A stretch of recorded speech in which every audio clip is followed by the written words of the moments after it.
Hello everyone, welcome to my channel.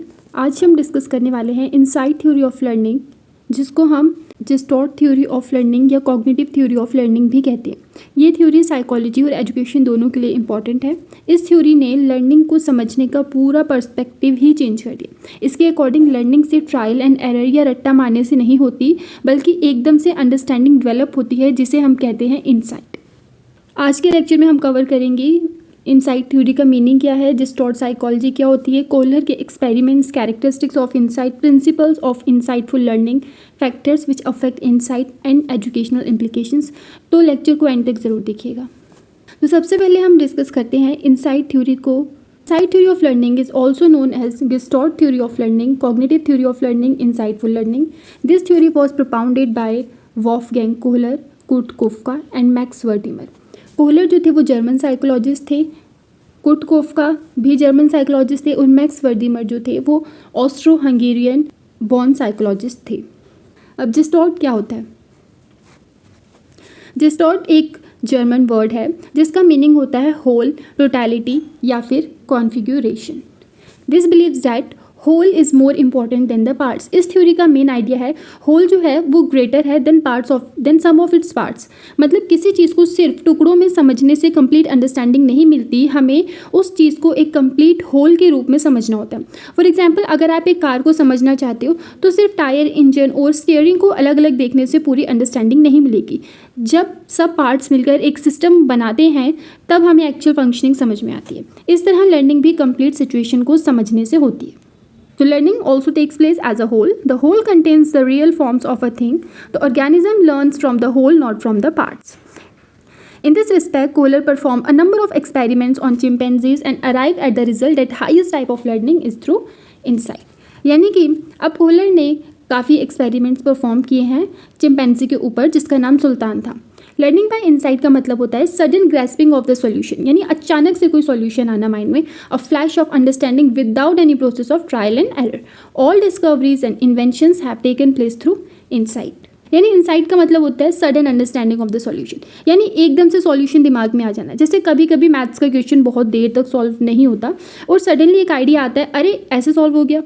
उस sudden understanding को ही insight कहते हैं। इनसाइट लर्निंग में अंडरस्टैंडिंग होती है, रीजनिंग होती है, रिलेशन समझा जाता है और साथ में रोट लर्निंग नहीं होती। तो German psychologist made it clear to the experiment that animals can also learn through insightful observation like human beings. Kohler made it clear by experimenting on chimpanzees. He experimented by keeping those animals in natural environment. According to Kohler, everything can be learn through insight. Insight का मतलब आपको समझ आ गया होगा, sudden grasping of the solution. Then experiment देखते हैं जो कोहलर ने किया था। यहाँ पर वॉल्फगैंग कोहलर ने चिंपैंजी, जिसका नाम सुल्तान था, उस पर एक्सपेरिमेंट किया। फर्स्ट एक्सपेरिमेंट है स्टिक एंड बनाना की मदद से। Kohler experiment on chimpanzee, experiment with box है। Kohler in his first experiment kept a chimpanzee named Sultan hungry for some time and then locked him in a large cage. यानी Kohler ने first experiment किया, उसने क्या किया, chimpanzee को भूखा रखा काफ़ी वक्त तक, फिर उसको एक बड़े से केज में बंद कर दिया। He kept a bunch of bananas outside the cage of a distance. Outside the cage at a distance. Sultan could see the bananas but couldn't reach there. He kept a stick inside the cage that could be used by the chimpanzee to draw the bunch of the bananas close to the cage. सुल्तान ने काफ़ी बार try किया बनाना तक पहुंचने के लिए अपने हाथों के साथ, पर वो फेल रहा। देन टायर्ड, फिर बाद में वो थक कर और बैठ गया, ग्लेंस्ड और इधर उधर देखने लगा। एंड सॉ द स्टिक, फिर उसने स्टिक देखी जो केज के अंदर रखी थी कोहलर ने। ऑल ऑफ अ सडन, अचानक से सुल्तान को एक इंसाइट हुई। ही ड्रू उसने क्या किया, बंच ऑफ बनाना जो थे वो केज के अंदर खींचे with the help of a stick. यानी यहाँ लर्निंग ट्रायल एंड एरर से नहीं हुई। सुल्तान ने सिचुएशन को अंडरस्टैंड किया, रिलेशन समझा, सडन सॉल्यूशन निकाला। यही इनसाइटफुल लर्निंग होती है। देन सेकेंड एक्सपेरिमेंट जहाँ पर टू स्टिक्स हैं। इस बार बनानास और दूर रखे गए, एक स्टिक इनफ नहीं थी, केज में 2 स्टिक्स रखी गई थी जो ज्वाइन हो सकती थी। इनिशियली सुल्तान फेल हुआ, फिर खेलते खेलते उसने दोनों स्टिक्स को आपस में जोड़ दिया। सडनली उसको समझ आया कि लॉन्गर स्टिक बनाकर बनानास खींचा जा सकता है और उसने बनानास ले लिए। तो इनसाइट में लर्नर रिलेशंस डिस्कवर करता है, सॉल्यूशंस एकदम से मिलता है अचानक से। अब डिस्कस करते हैं एक्सपेरिमेंट नंबर 3। इस एक्सपेरिमेंट में क्या होता है, इस एक्सपेरिमेंट में बनानास रूफ से लटकाए गए। केज के अंदर एक वुडन बॉक्स रखा था। सुल्तान जंप करता रहा बट बनानास तक नहीं पहुंचा। फिर सडनली उसने बॉक्स देखा, उसने बॉक्स पर खड़े होकर बनानास ले लिए। यहाँ भी कंप्लीट सिचुएशन को ऑब्जर्व किया, रिलेशन समझा, इंसाइटफुल डेवलप हुई। अब आते हैं एक्सपेरिमेंट नंबर 4 पर। यहाँ पे क्या होता है, बनानास और ज़्यादा हाइट पर लटकाए गए। एक बॉक्स सफिशिएंट नहीं था, केज में 2 बॉक्सेस रखे गए। सुल्तान पहले एक बॉक्स पर चढ़ता हुआ फेल हो गया, फिर उसने सेकंड बॉक्स को फर्स्ट बॉक्स के ऊपर रखा और बनानास ले लिए। तो in this last experiment Kohler once again made changes in the situation. He hanged the bananas from the roof higher than in his third experiment. Now instead of 1 box he kept 2 boxes inside the cage. ये पूरी लिखा हुआ है जो मैंने आपको समझा दिया, आप यहाँ से रीड कर लीजिएगा। तो 4th एक्सपेरिमेंट में क्या हुआ, थिंकिंग इन्वॉल्व होती है इसमें, उसके बाद इंटेलिजेंस यूज़ होती है और सडन अंडरस्टैंडिंग हो जाता है सॉल्यूशन का। डिस्कस करते हैं फैक्टर्स अफेक्टिंग इनसाइट। तो हमारा फर्स्ट फैक्टर है experience. Past experiences helps in the insightful solution of the problems. Past experience insight को इम्प्रूव करते हैं, जितना ज़्यादा एक्सपीरियंस होगा उतनी बेटर अंडरस्टैंडिंग होगी। Then intelligence. Insightful solution depends upon the basic intelligence of the learner. High intelligence insight learning को fast बनाती है। अब आया लर्निंग सिचुएशन, यानी अगर इन्वायरमेंट प्रॉपरली अरेंज हो तो इंसाइट जल्दी डेवलप होती है। टीचर को लर्निंग इन्वायरमेंट इफेक्टिव बनाना चाहिए। उसके बाद आता है initial efforts on trial and error, यानी कि insight completely trial and error को रिजेक्ट नहीं करती। इनिशियली अटेम्प्ट्स इंपॉर्टेंट होते हैं, रिपीटेड एफर्ट्स लर्नर को करेक्ट अंडरस्टैंडिंग तक ले जाते हैं। उसके बाद आया रिपीटेशन एंड जनरलाइजेशन, यानी कि एक बार सॉल्यूशन मिल जाए तो लर्नर सिमिलर सिचुएशंस में भी उसे अप्लाई करता है। अब आते हैं इसकी कैरेक्टरिस्टिक्स की तरफ। If initial mode of response is failed, other modes are tried, transition from one method to the other is sharp and sudden, यानी कि इंसाइट सडनली आती है। ओके, लर्नर को एकदम से आंसर समझ नहीं आता। इंसाइट, इसलिए इंसाइट को आहा एक्सपीरियंस भी कहते हैं। एग्जाम्पल, अरे अब समझ आया, इस तरह से। Then rethinking about the goal because the goal must be clear to begin with. अगर लर्नर को गोल ही क्लियर नहीं होगा तो इंसाइट डेवलप नहीं होगी। एग्जाम्पल, अगर स्टूडेंट को पता ही नहीं एग्जाम में क्या पढ़ना है तो इफेक्टिव लर्निंग नहीं होगी। Then insight is relative to the intellectual level. The higher species of animals including human beings have more insight than the members of the lower species, यानी कि इंसाइट इंटेलिजेंस पर डिपेंड करती है। जितना intelligent learner होगा उतनी जल्दी relation समझेगा, इसलिए ह्यूमंस में एनिमल्स से ज़्यादा इंसाइट होती है। Maturity also affects insight as evidenced by the smoother working of insight in older age than in adolescence, यानी कि maturity भी important factor है। Adults generally children की comparison में better insight show करते हैं because उनका experience और understanding ज़्यादा develop होती है। अब learning by insight requires full comprehension of the situation as a whole, यानी कि इंसाइट तभी पॉसिबल होती है जब लर्नर कंप्लीट सिचुएशन को समझे। हाफ नॉलेज से इंसाइट नहीं होती। Then insight understanding is more useful than dexterity of hands, यानी कि इंसाइट लर्निंग में अंडरस्टैंडिंग को इम्पोर्टेंस दी जाती है, सिर्फ रट्टा मारना यूजफुल नहीं है। उसके बाद आते हैं हम इसके प्रिंसिपल्स की तरफ। फर्स्ट है law of figure ground. Everything is perceived in the context of its background.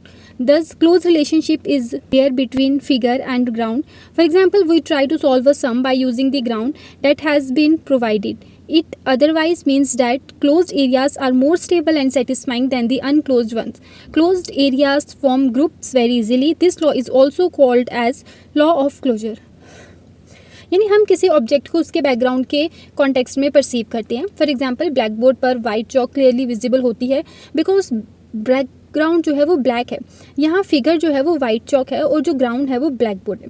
Learning में भी इंपॉर्टेंट इन्फॉर्मेशन को प्रॉपर बैकग्राउंड के साथ प्रेजेंट करना चाहिए और इस लॉ को लॉ ऑफ क्लोजर भी कहा जाता है। देन लॉ ऑफ प्रेग्नेंस, यानी an organism is motivated to learn when there is tension और disequilibrium of forces in the psychological field. Learning is the removal of this tension.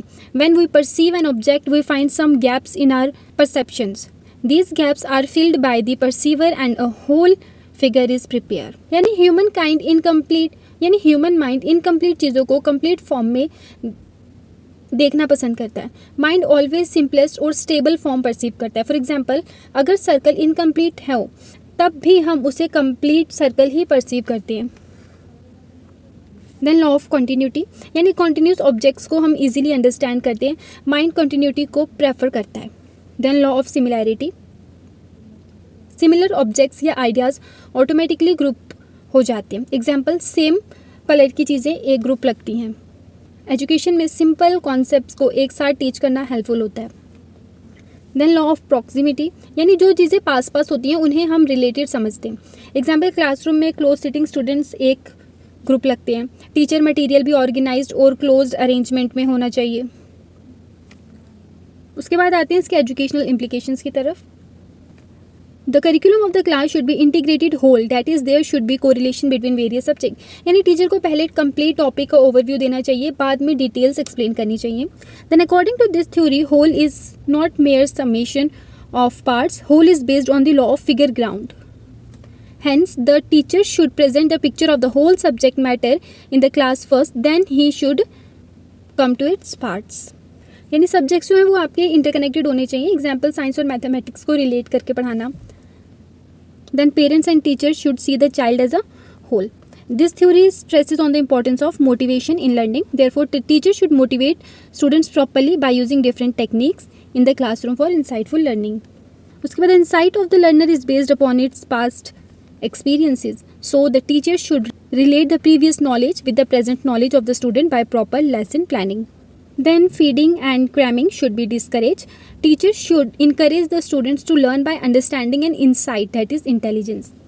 Insight involves the maximum use of intelligence. Therefore, learning by insight is helpful in developing and improving higher mental processes like thinking, imagination, reasoning, analytical ability, problem solving or creativity.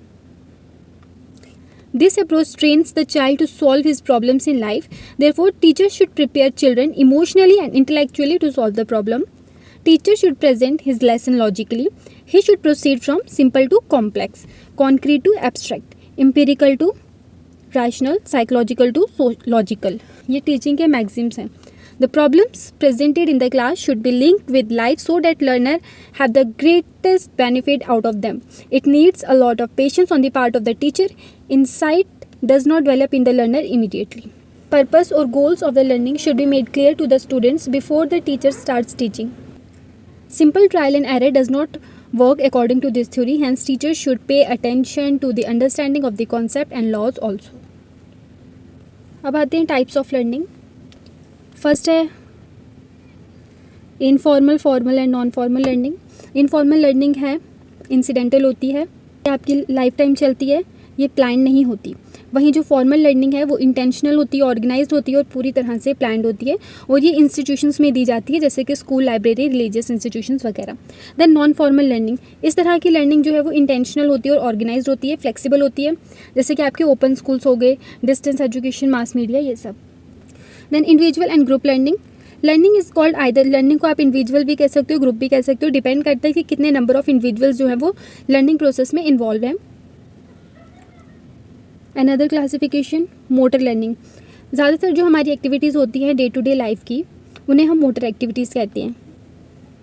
The individual has to learn them in order to maintain his regular life. For example, जैसे कि eye hand coordination, walking, talking, running, jumping, writing, ये सब।